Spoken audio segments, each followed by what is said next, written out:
Manchester derby নাকি একটা friendly derby, সেই বিষয়টা নিয়ে কিন্তু আলোচনা হচ্ছে। প্রিমিয়ার লিগে ম্যানচেস্টার ইউনাইটেড ঘরের মাটিতে ইনভাইট করেছিল ম্যানচেস্টার সিটিকে, এবং দুটো দলের মধ্যে যে এই শক্তির তারতম্য সেটা কিন্তু আমরা জানি। রিসেন্ট হিস্ট্রিতে Manchester is not red, it's always blue, it's always been blue. Premier লিগে যদিও একটা ডাবলের সুযোগ পেয়েছিল ম্যানচেস্টার ইউনাইটেড, ইতিহাসে গিয়ে 2-1 ম্যান সিটিকে হারানোর পর ঘরের মাটিতেও একটা আশার সঞ্চার হয়েছিল, হয়তো সিটিকে আবারও হারানো যেতে পারে। তবে পেপ গার্ডিওলার দলকে হারাতে পারেনি ম্যান ইউনাইটেড, পেপ গার্ডিওলাও হারাতে পারেনি অ্যামোরিমকে। গোল শূন্যতে এই ম্যাচটা ড্র হয়েছে।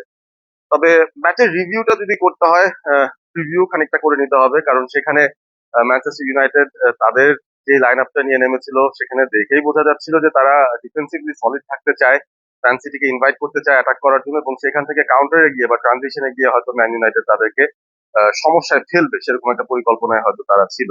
তবে ইন্টারেস্টিং যে ফ্যাক্টরটা, শুরু থেকেই ম্যান সিটি ডেফিনেটলি সাধারণত যে পজিশন বেস ফুটবলটা তারা খেলে সেটাই তারা খেলার চেষ্টা করেছে। কেভিন ডি ব্রুইনা তার শেষ সিজনে আছেন ম্যানচেস্টার সিটির হয়ে, তিনি বেশ ভালো একটা স্টার্ট পেয়েছিলেন। গুন্ডোগান তার সাথে ছিলেন, ফিল ফোডেন উপরে, মারমুশ আমার মনে হয় খুবই খুবই ভালো একটা buy, one for the future for Man City. He started playing really well. তো সবকিছু মিলিয়ে সিটি কন্ট্রোলে ছিল ম্যাচটার। তবে ম্যান ইউনাইটেডও ডিফেন্সিভলি তারা কিন্তু খুব একটা ডিসকমফোর্টেড ছিল না, সেটা একটা ভালো দিক বলা যায় ম্যানচেস্টার ইউনাইটেডের জন্য। এবং একটা বিষয় খুব আন্ডাররেটেড থেকে যাচ্ছে ম্যানচেস্টার ইউনাইটেডের এই ট্রানজিশনটায় বা অ্যামোরিমের আন্ডারে, সেটা কিন্তু তাদের ডিফেন্সে যে পেসটার ল্যাকিংটা ছিল সেই পেসটা কিন্তু তারা পাচ্ছে। যে ধরনের অ্যাকুইজিশন ম্যানচেস্টার ইউনাইটেড করেছে তাদের সেন্ট্রাল ডিফেন্সিভ জায়গাটায়, সেখানে আমার কাছে মনে হয় যে একটা পজিটিভ দিক তারা কিন্তু তৈরি করতে পারছে। অ্যামোরিম যে সিস্টেমে আসলে খেলতে চায় সেখানে ডিফেন্সের যে তিনজন সেন্টার ব্যাক থাকেন তারা খুব কনসেন্ট্রেটেড একটা স্পেস কভার করে রাখার চেষ্টা করেন, এবং হাই লাইনে খেলার যখন চেষ্টাটা করেন সেক্ষেত্রে কিন্তু রিকভারি পেসটা খুব প্রয়োজন হয়। একটা বল যখন চলে আসে on the transition, on the counter, বা প্রতিপক্ষ যখন অ্যাটাক করতে থাকে তখন কিন্তু খুব জলদি ট্র্যাক ব্যাক করে এসে সেই জায়গাগুলোকে কাভার করতে হয় ডিফেন্ড করার জন্য। এবং গতকাল কিন্তু আমরা দেখেছি সেটার একটা স্বাক্ষর। এবং যদিও হ্যারি ম্যাগুয়ার সেই তিন সেন্টার ব্যাকের একজন ছিলেন, তারপরও Lenny Yoro, Noussair Mazraoui, they had a very very good game as a duo বলা যায়। ম্যাগুয়ারের দুই পাশে তারা ছিলেন, ডিস্ট্রিবিউশনটা খুব ভালো ছিল। বল নিয়ে যখন প্রোগ্রেস করতে হবে, ম্যান সিটি যখন কিছুটা স্পেস দিচ্ছিল মিডফিল্ডে তখন কিন্তু ডিফেন্ডাররা সামনে এগিয়ে গেছেন বলটা ক্যারি করে নিয়ে। Man United had their fair share of chances as well. খানিকটা ওয়েস্টফুলও তারা ছিল বলা যায়। গার্নাচো তার ইউজুয়াল ওয়েস্টফুল ফর্মে ছিল, did not hit shots on target, সেটা একটা বড় কনসার্নের জায়গা। Bruno Fernandes again had a good game. Unfortunately, goal বা অ্যাসিস্ট ক্রিয়েট করার জায়গাটায় খুব একটা বেশি এফেক্টিভ সে হতে পারে নাই। বাট মিডফিল্ডে I felt Man United were also in control. Ugarte, Casemiro, Bruno Fernandes, they looked good together. আর ওপরে অবশ্যই রাসমুস হয়ল্যান্ডকে দিয়ে স্টার্ট করানো হয়েছিল, জার্সি কেম লেটার অন। তবে তার ইম্প্যাক্টটা খুব একটা খারাপ ছিল না, দু একটা ভালো বল ডিস্ট্রিবিউশন হয়েছে। ম্যান সিটি যখন একেবারে ম্যাচের শেষ দিকে একটু অ্যাটাক করে খেলার চেষ্টা করছিল, ম্যান ইউনাইটেড ট্রানজিশনে কিছু সুযোগ পেয়েছিল, যে সুযোগটা তারা অবশ্য সেভাবে নিতে পারেনি। দিন শেষে একটা ড্র্যাব ড্রই বলা যায়। রেজাল্টটা সিটির জন্য খানিকটা খারাপ, কারণ তারা এখনো টপ ফোর এর জন্য ফাইট দিচ্ছে। They have a genuine chance of ending up in the top four positions and going to the UCL next season.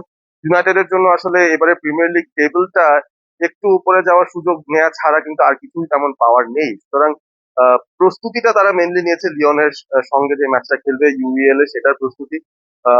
Good thing about this Man United team is they have the pace. প্রবলেমটা একটাই হতে পারে যে মাঝে মধ্যে খানিকটা ফোকাসের ঘাটতি থাকে, এবং যে প্লেয়াররা যে পজিশনে থাকার কথা সেখানে হয়তো তারা অনেক সময় থাকেন না। সেটা নিয়ে আমরি মাঝে মধ্যে কমপ্লেন করছেন, but this is the process.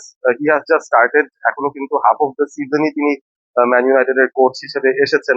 Train করানোর সুযোগ তেমন একটা পান নাই দলটাকে, but he is trying to drill his team in a way that he wants them to play. আস্তে আস্তে ফ্লুয়েন্সি বা ফ্লুয়েন্সিটা আসবে তাদের খেলায়, কেমিস্ট্রিটা বিল্ড আপ হবে, সেই আশাই আমরা সবাই আসলে করতে পারি যারা ম্যান ইউনাইটেডের সমর্থকরা আছি। One point is not bad, যদিও ঘরের মাটিতে ছিল সেটা। ওই একটা পয়েন্ট আমাদেরকে একটু আত্মবিশ্বাস এভাবেই দেবে। আমরা কিন্তু বড় বড় টিমের এগেনস্টে পয়েন্ট লুজ করছি না, সেটা একটা পজিটিভ দিক। লিভারপুলের সাথে we did not lose a point, সিটির সঙ্গে কিন্তু দুই ম্যাচ থেকে we got 4 points in the premier league. আমরা যদি আর্সেনালের ক্ষেত্রে বলি সেখানেও কিন্তু we drew with them. So overall আমার কাছে মনে হয় যে Man United at least bigger team গুলোর সাথে খুব একটা খারাপ পারফর্ম করেছে এবারের সিজনে বলা যাবে না। অনলি আনফর্চুনেট থিং ইজ তাদের কাছাকাছি জায়গার যেই অন্য টিম গুলো আছে তাদের সঙ্গে পেরে উঠছে না, সেটা একটা বড় কনসার্নের জায়গা। এবং এখনো পর্যন্ত ওই গোল স্কোরিং ফর্মটা ম্যান ইউনাইটেড খুঁজে পাচ্ছে না তাদের ফরওয়ার্ডদের কাছ থেকে, মিডফিল্ডারদের কাছ থেকে সেই অ্যামাউন্ট অফ গোলস আমরা পাচ্ছি না, সেটা একটা বড় কনসার্ন। বাট লুকিং ফরওয়ার্ড আমার কাছে মনে হয় কিছু পজিটিভ এই সিটির ম্যাচ থেকে ইউনাইটেড নিতে পারে। One of them is definitely Mason Mount. আজকেও তিনি বেঞ্চ থেকে নেমে কিছু মিনিটস খেলার সুযোগ পেয়েছেন। Mason Mount could be very important for Man United going forward, কারণ ব্রুনো ফার্নান্ডেজের লাইক ফর লাইক রিপ্লেসমেন্ট এই দলটায় নাই বললেই চলে।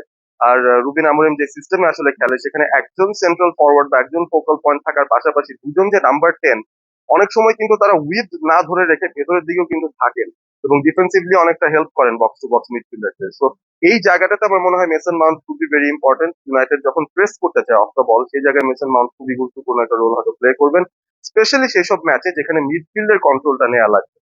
লিওনের সাথে ম্যাচটা আসলে কি হয় জানি না, but United let's hope they keep their players fresh.